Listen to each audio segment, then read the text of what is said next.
Et what's up tout le monde, c'est le vrai Sleman. Donc aujourd'hui on se retrouve pour une vidéo assez spéciale parce que c'est la première édition du top 5 des meilleures séries de 2019, j'allais dire de l'année, mais là de 2019 qu'on est en 2020. Donc cette année, ça va être un top 5 parce que j'ai manqué énormément de bonnes séries acclamées par les gens, genre Fleabag, Chernobyl, Fleabag qui a gagné beaucoup de scores, Succession, Barry, il y a plein de séries que j'ai vraiment manqué parce que j'ai pas HBO malheureusement, mais là cette année ça va se rattraper parce que merci Crave TV. En tout cas, donc là, ça va être un top 5 et je vais vous dire quelques de mes honorable mentions et je vais aussi dire ma pire série de l'année selon moi. Donc commençons avec les honorable mentions rapidement. Honorable mentions sont The Mandalorian, Casa de Papel saison 3, The Boys, Santa Clarita Diet saison 3, You Assassins saison 1 et The Umbrella Academy saison 1. Voilà mes honorable mentions. Et ma pire série de l'année, et là je sais que je parle trop vite parce que la série je l'ai même pas terminée et c'est The Politician. J'ai vraiment pas accroché au délire que la série nous propose. J'ai écouté 2 épisodes, même je pense que le deuxième je l'ai même pas fini. Puis j'ai dit bon j'arrête ça là, ça m'intéresse pas. C'est pas parce que la série est entièrement merdique, c'est juste pas une série, je me suis rendu jusqu'au bout. Je trouvais ça pas très intéressant. Fait que The Politician pour moi c'est la pire série entre guillemets de 2019. Donc commençons sans plus attendre avec le top 5.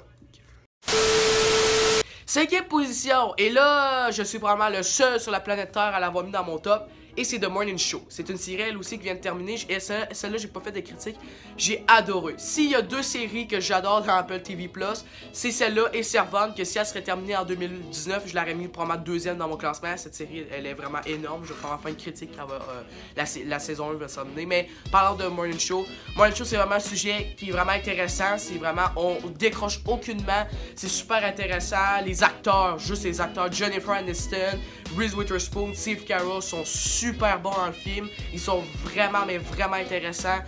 L'histoire elle tire pas de la patte. Moi je pensais que ça allait être 10 épisodes d'1 heure, je suis genre je pense que ça va être trop long. Non, finalement j'ai vraiment accroché, c'est super vraiment intéressant comme série, je vous conseille d'aller le voir. Il y a vraiment de la morale là-dedans, puis voilà, la réalisation, oui, celle-là, elle est bof, là, il n'y aura pas des gros plans de fou, là, mais niveau scénario et acting, juste pour ça, ça mérite le coup d'œil. 4e position, j'ai mis The Punisher saison 2. J'ai vraiment adoré cette série. Vraiment, s'il y a une série qui est restée quasiment toute l'année sans bouger, c'est vraiment The Punisher. C'est sorti en début janvier, puis il reste dans mon top. C'est vraiment une série que j'ai adoré, même quasiment, j'ai mieux aimé que la saison 1 parce que ça a un truc plus personnel et plus humain au personnage de Frank Castle.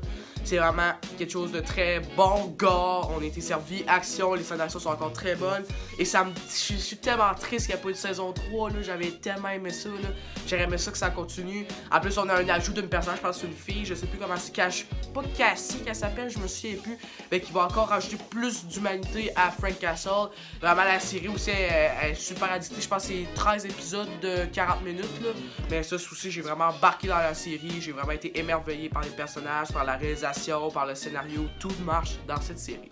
3e position, et cette série, j'ai eu un énorme kiff devant, et ça s'appelle Living With Yourself.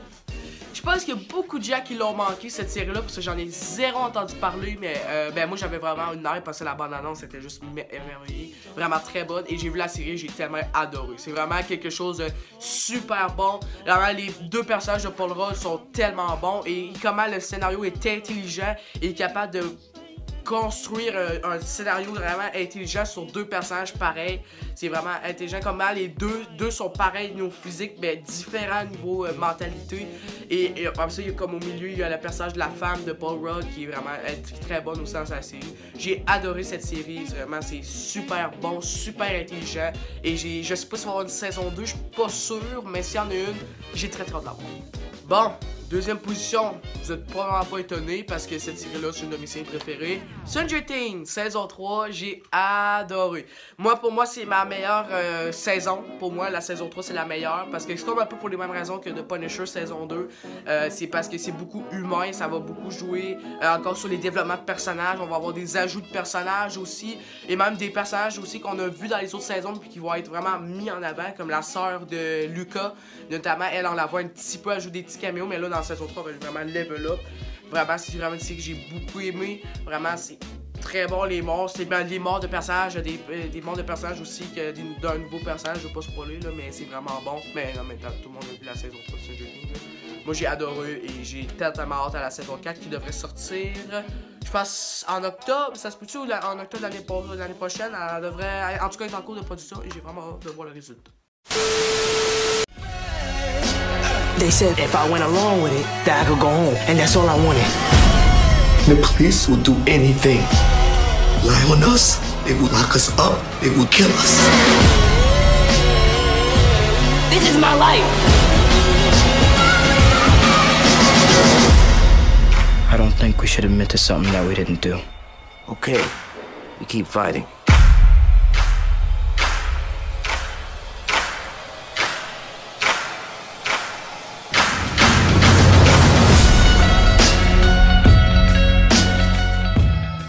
Donc, My Number One, c'est une série qui est sortie en fin mai. C'est vraiment une série qui m'a mis sur le cul, qui a été la surprise de l'année niveau série. Je parle bien sûr de When They See Us de Ava DuVernay. Cette série, j'ai adoré. Ava DuVernay, même ça m'a énormément déçu avec A Wrinkle in Time, le film de Disney de merde. Mais vraiment, le film m'a étonné sur tous les points. Les acteurs étaient super bons. Des fois, il y a des scènes qui m'ont déchiré le cœur. Des fois, que l'acting était réaliste. La réalisation était très belle aussi. Le scénario était intelligent. Oui, c'est peut-être pas addictif, mais je pense que c'est pas ça le but. C'est 4 épisodes de 1 heure. Et le dernier, je pense, 1h30. C'est vraiment des épisodes quand même très longs. Mais ça, c'était vraiment très bon. Aussi, c'est vraiment un nouveau scénario aussi. Comment on voit qu'il y a avant, la vision avant puis après. Donc, on voit toute l'histoire en globalité. Comment elle commence et comment elle finit. C'est vraiment très bon. Donc, j'ai adoré When They See Us. Je sais qu'il n'y aura pas une saison 2 parce que c'est comme une limited série. Mais j'ai vraiment adoré ça. Si vous n'avez pas vu, foncez aller voir ça. C'est super bon. C'est vraiment moral. Il y a des bons messages. Puis j'ai adoré. Vraiment, moi, c'est venu me chercher. Puis j'ai embarqué à fond dans la série. Donc, When They See Us, je vous conseille. Et voilà, la courte vidéo est terminée. Si vous avez aimé, n'oubliez pas de liker et de partager la vidéo. Donc sur ça, on se retrouve pour les meilleurs films de la décennie, donc 2010 jusqu'à 2019. Je vais faire quand même une bonne vidéo qui va sortir probablement très prochainement. Donc sur ça, elle est en cours de préparation. Donc sur ça, comportez-vous bien. C'était le vrai Seman. Ciao, ciao.